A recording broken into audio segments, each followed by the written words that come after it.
Hello everyone, welcome to School Plus. Question ଅଛି a 5-digit number is formed with the digits 2, 3, 4, 5 and 6 without repetition.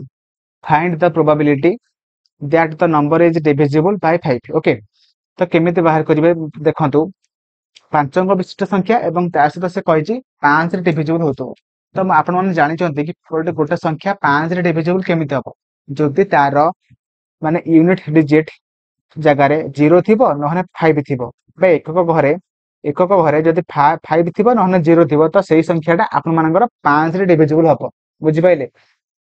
तो मते fast कहतु आपण मानकर एठी तो 0 देइनी आपण मानको केवल 5 देइछि तो पांचक विशिष्ट संख्या रे बाहर करिवे तो जदि बाहर करिवे आपण मानकर यूनिट डिजिट बा एकक घरे कोन लिखिबे ना 5 लिखिबे बुझि पाइले कि नाही एकक घरे आपण माने कोन लिखिबे ना हमर 5 लिखिबे तो 5 लिखि साला परे आ केतरा संख्या बळौछि ना चारोटी संख्या तो आपण माने एठी चारोटी संख्या लिखि परिबे तापरे देखंतु एठी गोटे संख्या पळैला एठी गोटे संख्या पळैला एठी गोटे संख्या पळैला तो आ केतरा संख्या रहला तीनोटी संख्या रहला तो एठी आपण मानकर तीनोटी संख्या रहला तो एठी आपण माने केतरा संख्या लिखि परिबे ना एठी तीनटा संख्या पळैला तो एठी केतरा संख्या रहला ना दुईटा संख्या रहला तो दुई लिखि परिबे तो देखंतु एठी भी दुईटा देखंतु टोटल चारोटी संख्या आपण माने लिखि देले तो एठी केतरा संख्या लिखि परिबे ना गोटे संख्या लिखि परिबे।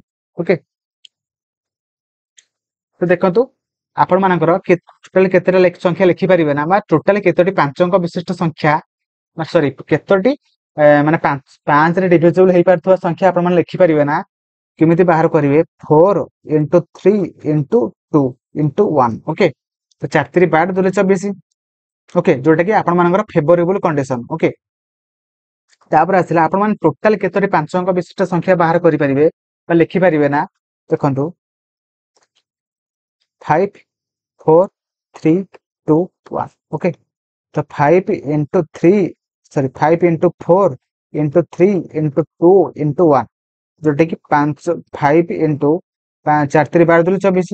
ओके तो आपण माने एबे प्रोबेबिलिटी बाहर करिवे जोटा कि favourable condition bye possible condition. Okay तो फेवरेबल कंडीशन जोटा कि 24 अछि एंड पॉसिबल कंडीशन जोटा कि 5 into 24। ओके